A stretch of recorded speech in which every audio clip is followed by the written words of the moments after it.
Field of ডেথে।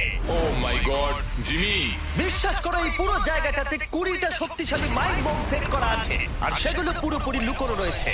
কি বলছো Jimmy? তোমার কাজ হবে টাকাগুলোকে মাইনফিল্ডের মধ্য দিয়ে অপর প্রান্তে নিয়ে যাওয়া, কিন্তু মনে রাখো কোন রাস্তাটা তুমি পাচ্ছ, কারণ ভুল করে কোনো মাইনের ওপর দিয়ে চলে গেলে ওই গাড়িটার ভেতরে যত টাকা থাকবে সব পুরো ছাই হয়ে যাবে। বুঝে গেছি। কিন্তু তোমার ভাগ্য ভালো, তুমি 5টা সুযোগ পাবে তোমার টাকা বাঁচানোর। তুমি একটা গাড়িতে সবটা রাখতে পারো বা 5টা গাড়িতে ভাগ করে দিতে পারো, পুরোটাই তোমার সিদ্ধান্ত। সুতরাং এটা 1 নম্বর গাড়ি, তুমি এটার মধ্যে কত টাকা রাখবে? রাখবো না। বোঝাই যাচ্ছিল। 2 নম্বর গাড়িতে কত রাখবে? $25,000। এখানে তুমি 25,000 রাখবে। না না না, তাহলে কি তুমি সব টাকা লাস্ট গাড়িতে রাখবে আর বাকিগুলো দিয়ে টেস্ট করবে? এই গাড়িটাতে 25,000 থাকবে, এটাই ঠিক আছে, ফাইনাল। চলো তাই হোক। আর বাকি সবটা পুরোটা ওই ওই গাড়িতে শেষ রাখবে, তাই গাড়িতে তো? থাকবে।